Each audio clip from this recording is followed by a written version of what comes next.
अस्सलाम वालेकुम नाज़रीन, एसएस न्यूज़ सां गॾु आहियां Ayesha Sajjad.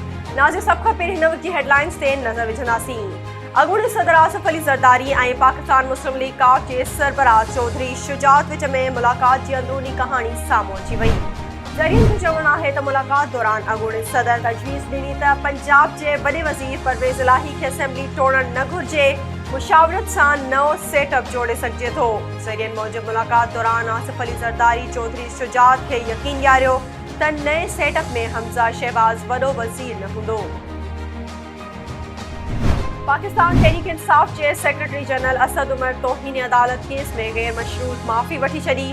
Lahore high court Rawalpindi bench जे जस्टिस जवाद हसन पीटीआई जे सेक्रेटरी जनरल असद उमर खे जारी तौहीन अदालत नोटिस जी ॿुधणी कई। असद उमर अदालत जे रोस्ट्रम ते अची पंहिंजी तक़रीर ते गैर मशरूत माफ़ी वरिती ऐं चयो त असां अदलिया जो एहतराम करियूं था ऐं कंदा रहंदासीं। जस्टिस जवाद हसन चयो त मूं वटि तव्हांजो वीडियो बयानु आहे, हू हुन खे हलाइण नथा चाहिनि। असांखे ख़बर आहे त तव्हां छा चयो हुयो। अदालत पीटीआई अॻवान जी गैर मशरूत माफ़ी ते तौहीन अदालत जो नोटिस केस उकलाए छॾियो। इलेक्शन कमीशन जे अॻूणे सेक्रेटरी कमर दिलशाद चयो आहे त इलेक्शन कमीशन इमरान ख़ान खे नाअहल कयो। खेसि पार्टी चेयरमैन रहण जो को हक़ नाहे।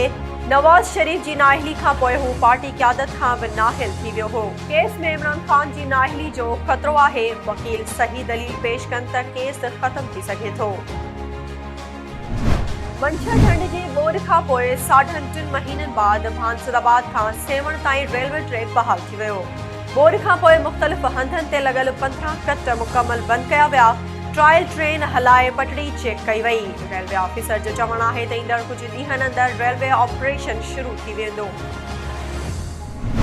हैदराबाद जे इलाइक़े कासमाबाद वाधुआ रोड ते कार जो राहगीर ऐं मोटरसाइकिल खे टक्कर। हिकु ॼणो थॾे ते फोत, 2 ॼणा ज़ख़्मी थी पिया। कार तबाह थी वई। पुलिस फोती जो मढ़ ऐं ज़ख़्मियुनि खे सिविल अस्पताल मुंतक़िल कयो। कानपुर महल वेझो बिजली जो करंट लॻण सबबि मासूम नीगर फोत थी वियो। ॻोठ नज़र अली ख़ान गडाणी में 2 सालनि जो अयान पुटु मेहाब गडाणी घर अंदरि रांदि कंदे बिजलीअ जो करंट लॻण सबबि फोत थी वियो। नाज़रीन, ही हुयूं हिन वक़्त ताईं जूं हेडलाइंस। वधीक तफ़सीली ख़बरूं असांजे यूट्यूब चैनल ते ॾिसंदा। असांजे यूट्यूब चैनल खे लाइक ऐं सब्सक्राइब करणु न विसारींदा।